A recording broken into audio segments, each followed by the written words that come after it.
Listen to me. Everybody wants to talk back. Everybody wants a last word. Everybody wants to defend themselves.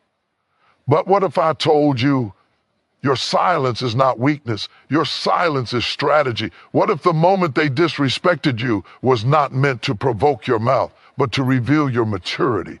Some of you lost your power trying to explain yourself to people who never planned to understand you. Stay with me, because every time you respond to disrespect, you step down to meet it. And some battles are not won with words. They are won with self-control. I came to tell somebody today, you don't owe everyone a reaction. You don't owe everyone an explanation. You don't owe everyone access to your emotions. Sometimes the strongest thing you can say after being disrespected is nothing at all. This message is for the one who's tired of defending themselves, tired of being misunderstood, tired of trying to prove their worth. If that's you, this word is about to set you free. Let me tell you something they never taught us growing up. We were taught that if someone disrespects you, you stand up immediately. You clap back immediately. You correct them immediately. You raise your voice so they know you're not the one. But nobody told us that real power doesn't rush. Real power doesn't panic. Real power doesn't need to announce itself. Real power can sit in silence and still command the room. Silence is not surrender. Silence is control. When someone disrespects you and you stay quiet, the world calls it weakness. But what they don't see is the discipline it takes to hold your tongue when your emotions are screaming. What they don't see is the strength it takes to stay seated when your pride wants to stand up and swing. What they don't see is that silence is not the absence of power, it is the mastery of it. Anybody can react, anybody can snap, anybody can fire back with words fueled by anger. That's easy, that's instinct, that's emotion unchecked. But it takes authority to pause. It takes wisdom to breathe. It takes maturity to say, I will not give this moment the power to control me. Some of you think staying quiet means you're letting them win. No, you didn't lose when you stayed silent. You won something far greater. You kept your dignity. You kept your composure. You kept your direction. Because the moment you react emotionally, you hand your steering wheel to someone who doesn't even know where you're going. Hear me clearly. The loudest person in the room is rarely the strongest. The one who is shouting is usually the one who is bleeding. The one who is calm, that's the one who understands leverage. That's the one who understands timing. That's the one who knows that power doesn't have to prove itself. Silence is control because it gives you time. Time to think, time to see the situation clearly, time to realize whether this disrespect is even worthy of your energy. Some battles look important in the heat of emotion, but once the noise fades, you realize they were distractions dressed up as emergencies. And let me tell you something else. Your silence makes people uncomfortable because when you don't react, they don't know where they stand. They were expecting anger, not composure. They were expecting chaos, not calm. They were expecting a fight, not discipline. Your silence forces them to sit with their own behavior, and that's a mirror many people can't stand to face. You see, people often disrespect you to provoke you. They want a response because a response gives them relevance. They want to pull you down to their level so they can feel powerful for a moment. But when you stay quiet, you deny them that satisfaction. You don't feed the fire. You let it burn itself out.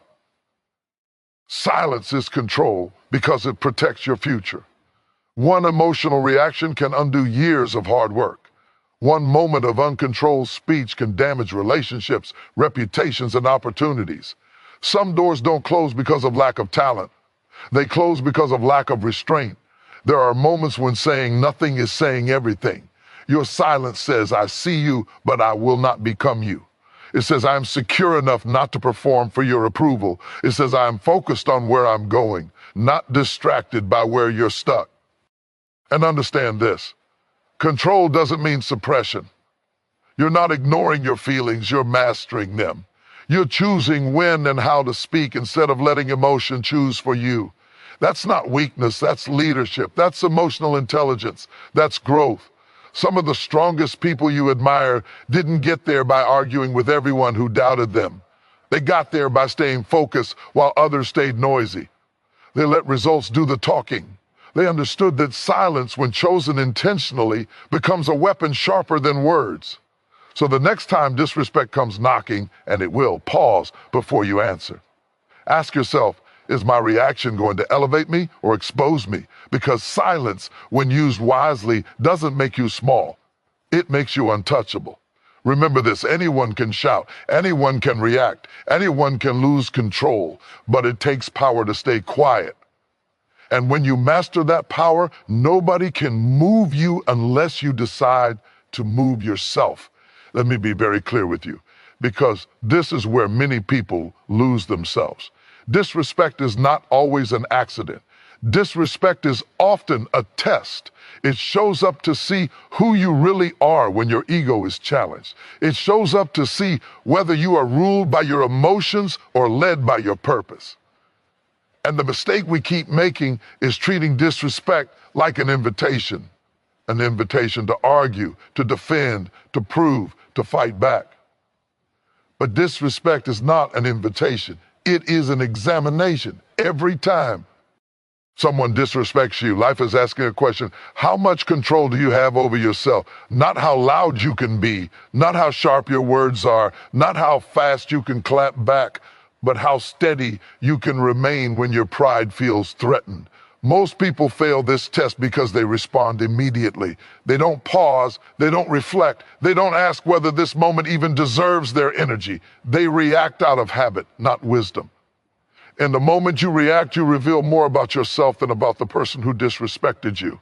Disrespect wants one thing from you: a reaction. It wants access to your emotions. It wants to pull you out of character and into chaos. And once it succeeds, it is already won.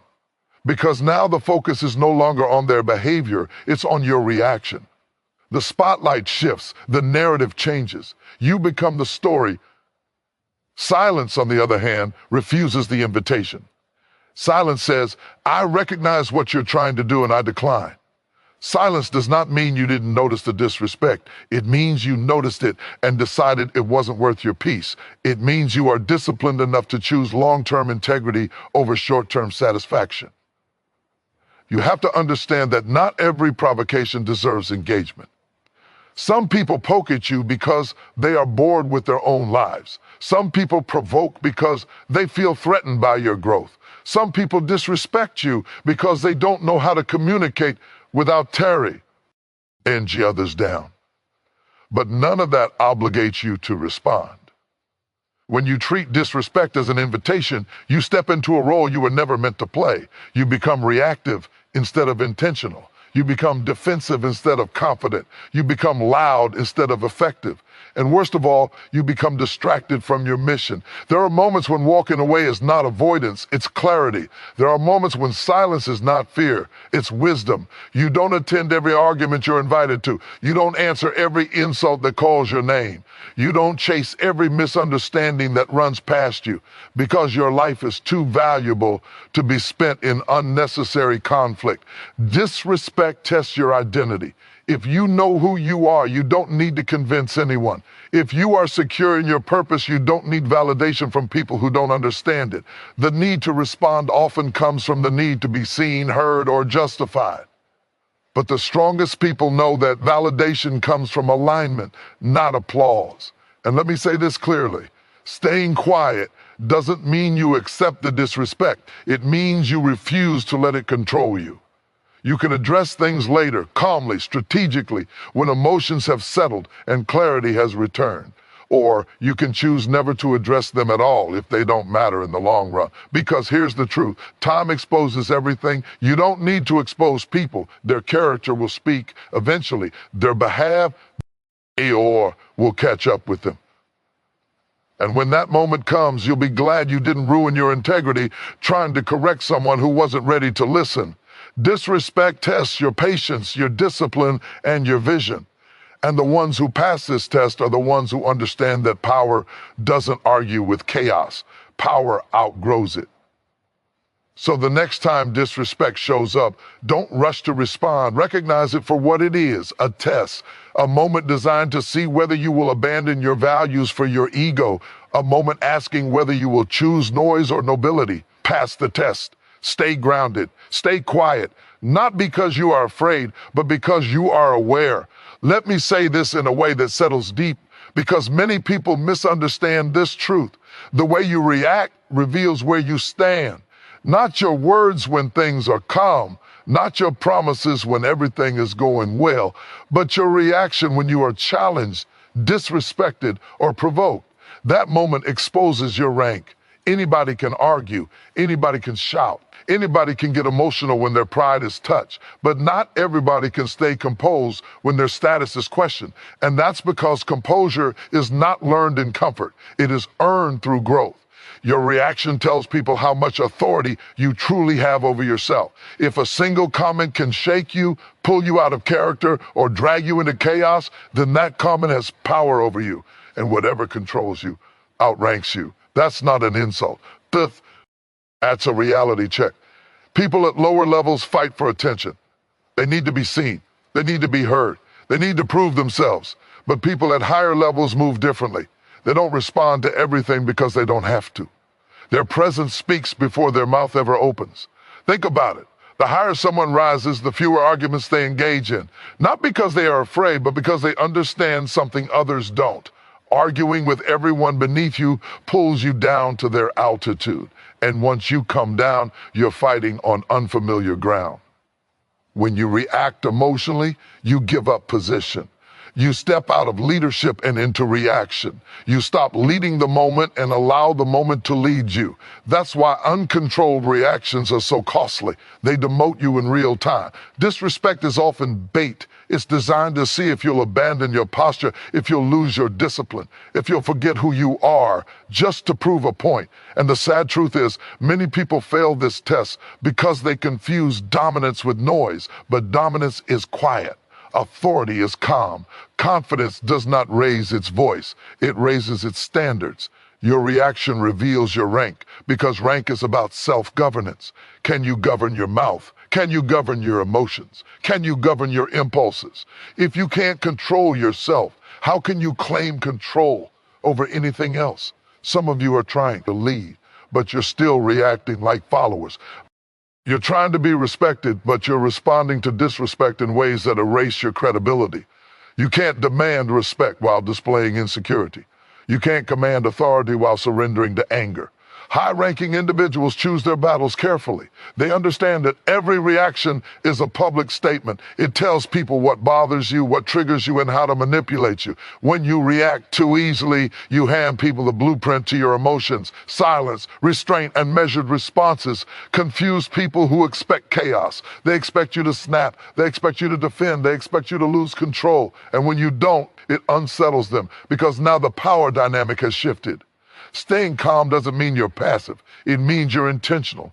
It means you're watching, learning, and deciding, not reacting blindly. It means you understand timing, and timing is everything when you're operating at a higher level. There's a reason. Respected leaders don't respond immediately. They pause. They gather facts. They assess motives. They think long-term, because they know that a rushed reaction can undo years of credibility. Your rank is revealed in how you handle pressure. Anyone can perform when they're praised. But who are you when you're provoked? Who are you when you're misunderstood? Who are you when someone challenges your worth? If you have to announce your importance, you're already negotiating from below. True rank doesn't beg to be acknowledged. It's recognized through behavior, consistency, and restraint. Some of you need to hear this. You don't need to correct everyone who misjudges you. You don't need to fight every assumption. You don't need to respond to every insult. Your life, your discipline, and your growth will eventually answer for you.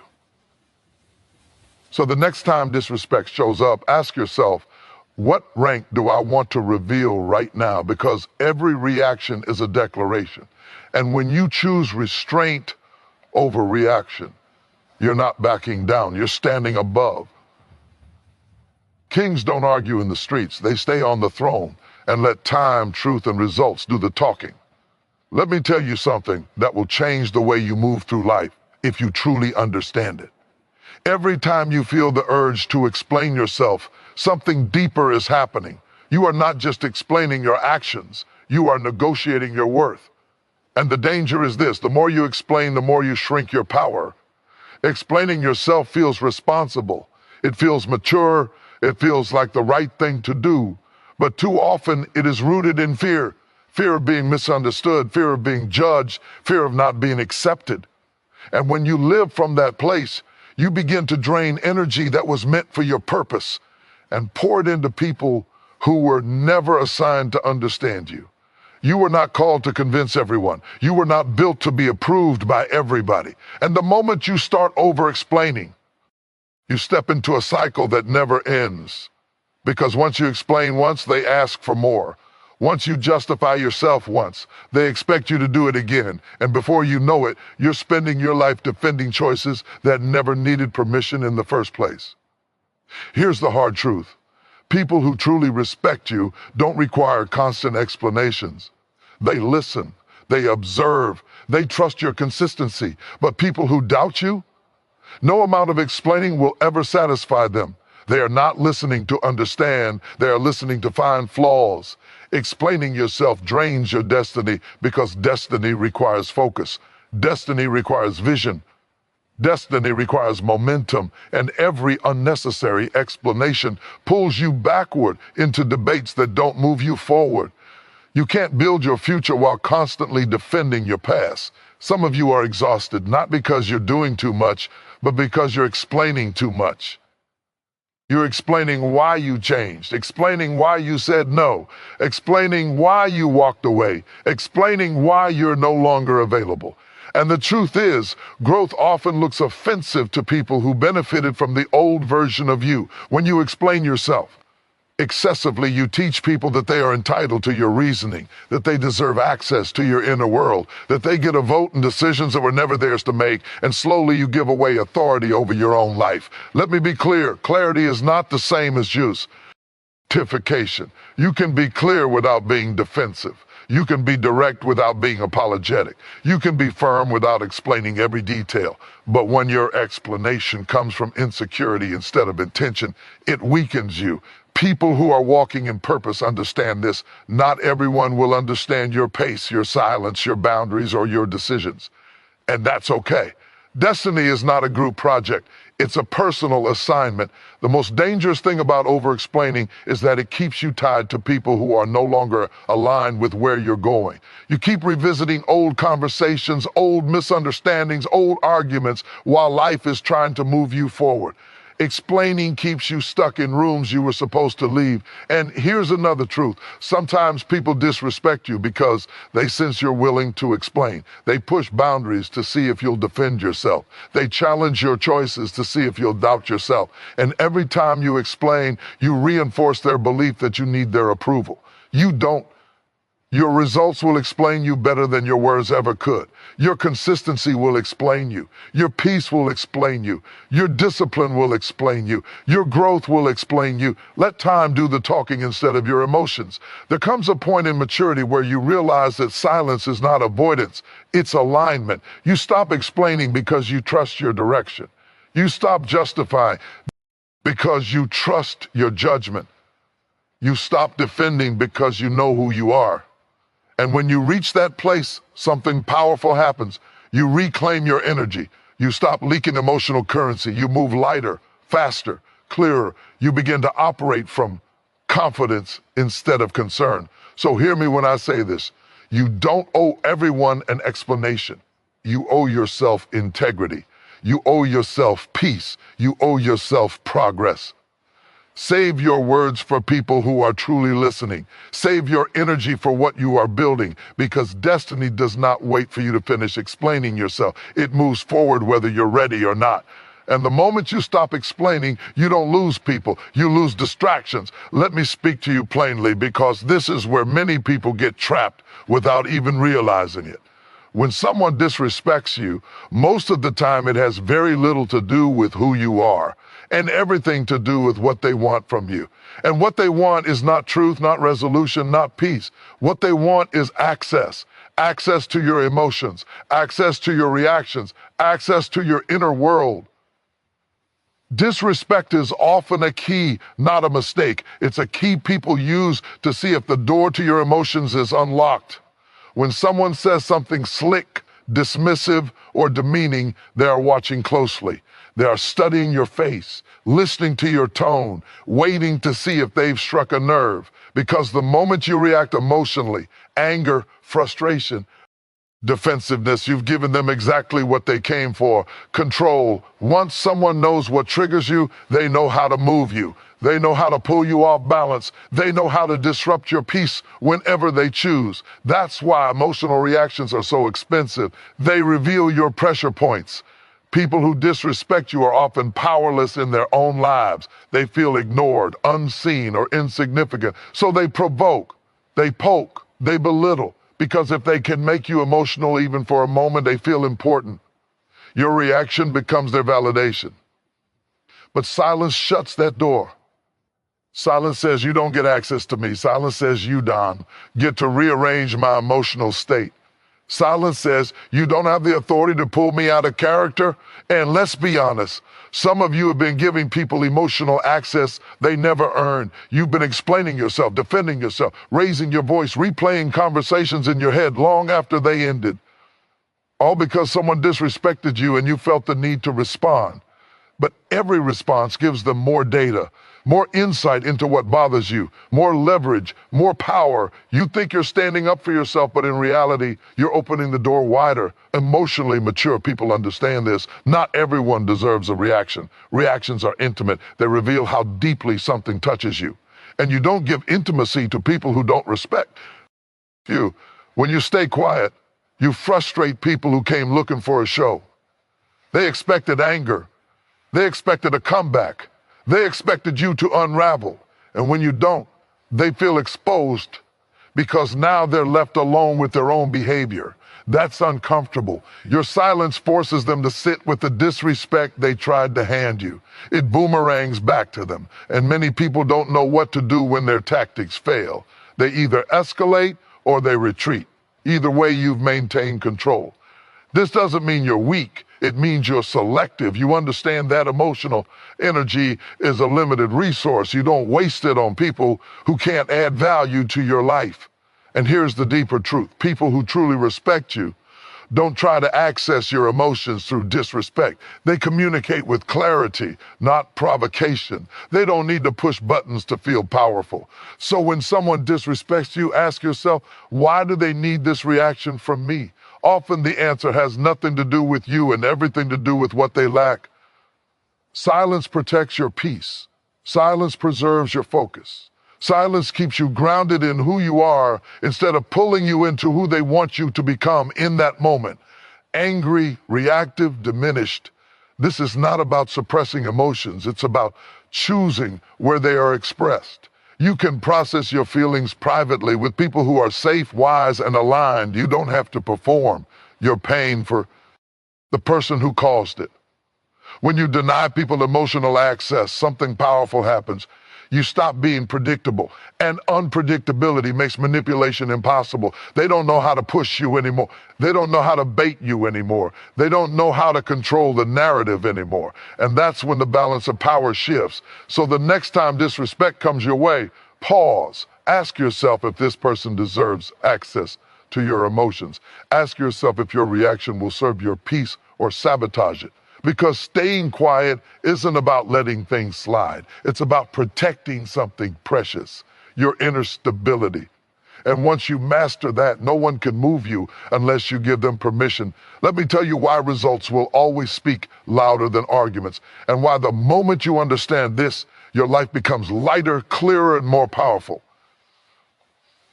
Arguments feel productive because they give the illusion of control. They make you feel like you're doing something, like you're correcting the record, like you're defending the truth. But arguments rarely change minds, and they almost never change outcomes. Results do.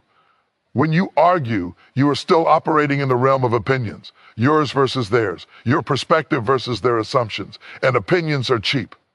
Everybody has one. Everybody thinks theirs is right. That's why arguments go in circles. They have no finish line, no resolution, just exhaustion, results in conversations.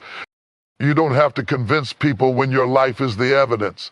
You don't have to explain your vision when your consistency is visible. You don't have to defend your worth when your growth is undeniable. Results don't beg for attention. They demand recognition. Many of you are tired because you've been trying to win debates instead of building outcomes. You've been explaining what you're capable of instead of quietly becoming it. And every argument has been a detour away from the very results that would have answered the question in the first place. Here's the truth most people don't want to hear. If someone is committed to misunderstanding you, no argument will save you. They are not confused. They are convinced. And arguing with them only feeds their resistance. But results bypass resistance entirely. You can't argue with facts. You can't debate consistency. You can't dismiss transformation when it's standing right in front of you. Arguments keep you stuck in the present moment. Results move you into the future. When you focus on proving people wrong, you stay emotionally tied to them. You keep checking whether they notice, whether they approve, whether they change their mind.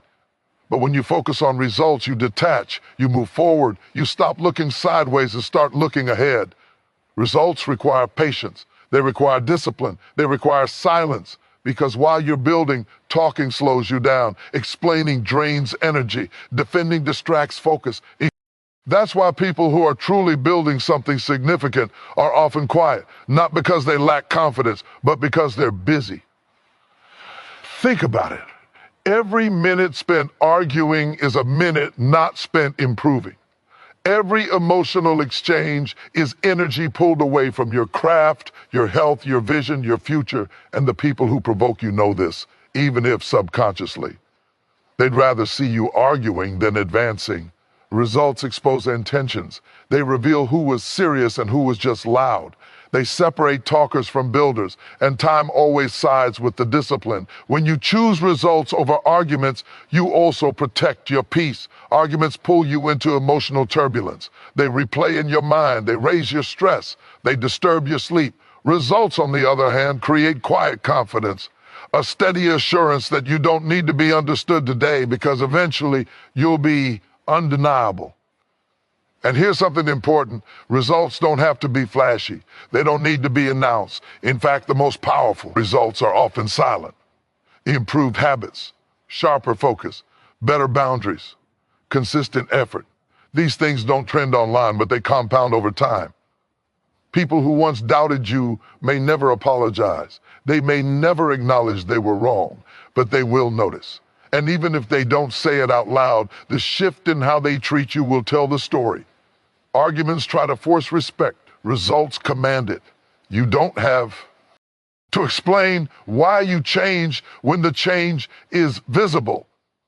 You don't have to justify your decisions when the outcomes are clear. You don't have to announce your strength when your resilience is evident. This doesn't mean you never speak up. It means you choose when speaking actually serves your future. It means you stop wasting words on people who won't walk with you into the next chapter. Let them talk. Let them doubt. Let them misunderstand. While they're busy forming opinions, you stay busy forming results.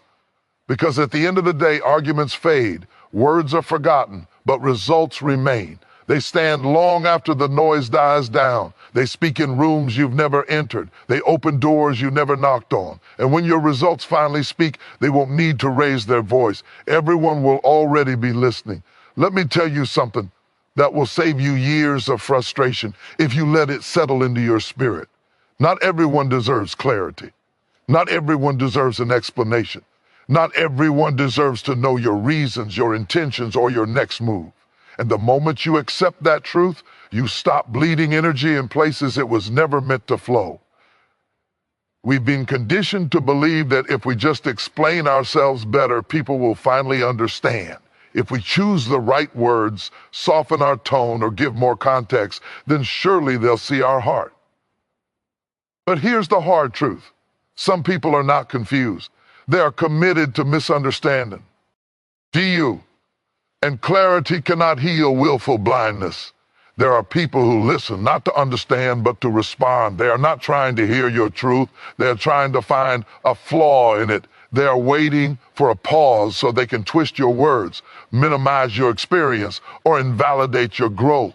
And every time you offer them clarity, they use it as a weapon instead of a bridge. That's why discernment matters. Clarity is powerful, but only when it's given to the right people.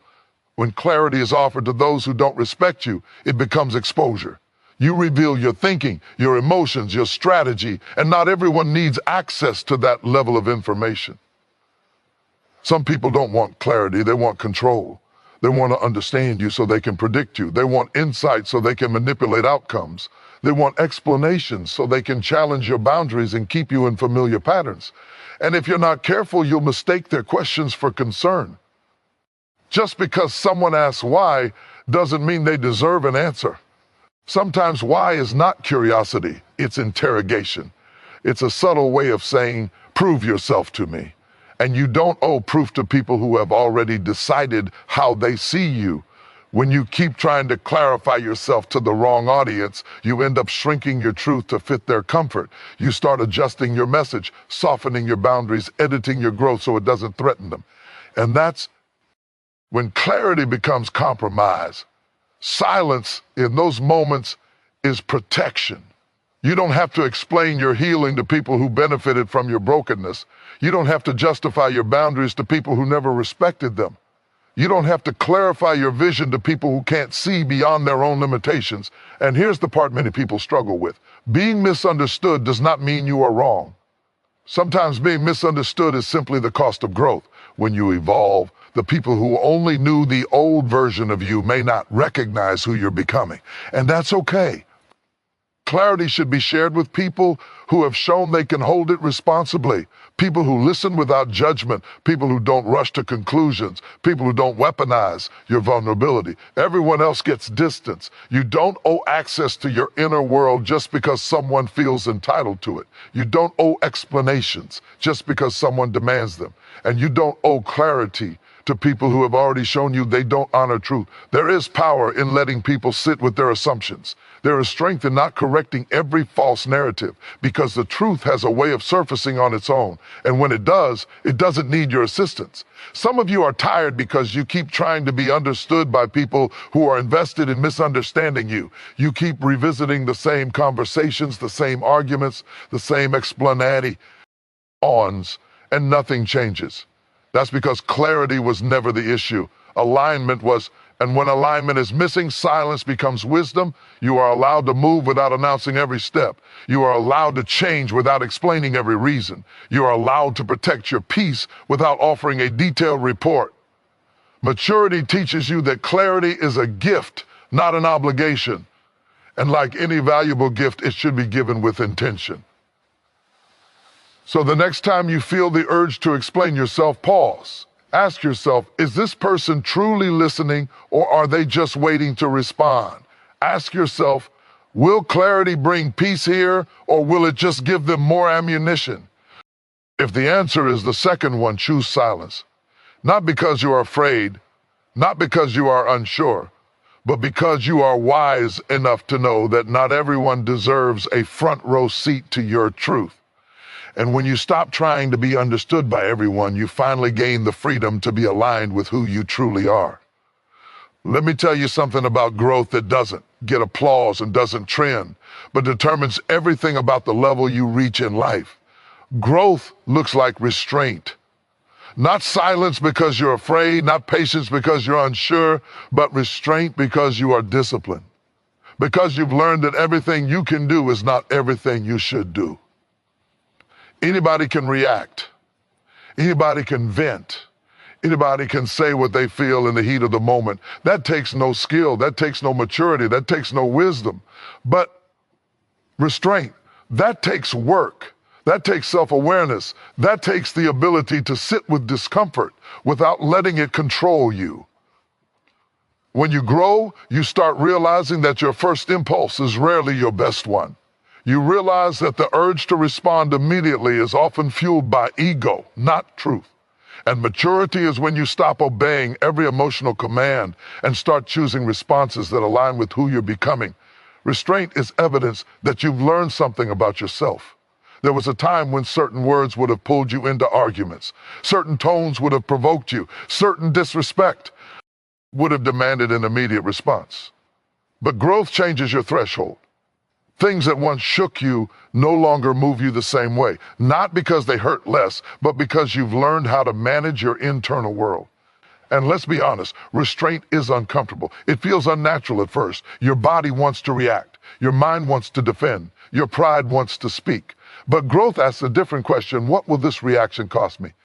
Because restraint is not about what you feel, it's about what you value. When you restrain yourself, you are choosing long-term peace over short-term relief. You are choosing dignity over drama. You are choosing progress over pride. And that choice is what separates people who stay stuck from people who move forward. Immaturity speaks first and thinks later. Maturity thinks first and speaks only if necessary. Restraint doesn't mean you don't notice disrespect. It means you notice it and decide it doesn't get control over you. It means you don't allow external chaos to dictate your internal state. That's power, quiet power, the kind that doesn't need to be announced. Some people mistake restraint for weakness because they don't understand the discipline behind it. They assume silence means submission. They assume calm means fear, but restraint is actually the ability to hold strength without spilling it everywhere. Think about it. What requires more strength? Exploding on impact or absorbing pressure without breaking. Restraint is what allows you to stay focused when distractions try to pull you off course. It's what keeps you from burning bridges you may one day need to cross. It's what protects your reputation when emotions are high and clarity is low. Growth teaches you that not every thought deserves a voice. Not every feeling deserves expression. Not every battle deserves your presence. And here's the part that matters most.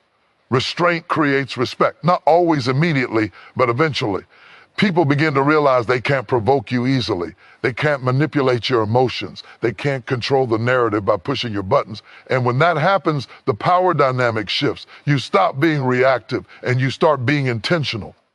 Restraint also protects your energy. Emotional outbursts are exhausting. Arguments drain you. Constant engagement wears you down. But restraint conserves strength. It allows you to invest energy where it actually produces growth in your work, your health, your vision, your future. And yes, there are times to speak. There are times to confront. There are times to address issues directly. But growth teaches you timing. It teaches you how to respond instead of react, how to speak with clarity instead of emotion, how to act from stability instead of impulse. Restraint is not silence forever. It's silence until wisdom speaks. Some of you are in a season where life is teaching you restraint because it's preparing you for greater responsibility, greater visibility, greater influence. And if you can't manage your emotions now, you won't be able to manage the weight of what's coming later. So when you choose not to react, not to argue, not to explain, not to lash out, understand this: you are not losing your voice, you are strengthening it. Growth doesn't always look loud. Sometimes it looks like walking away. Sometimes it looks like holding your tongue. Sometimes it looks like choosing peace even when you could choose chaos. And that is not weakness. That is maturity in motion.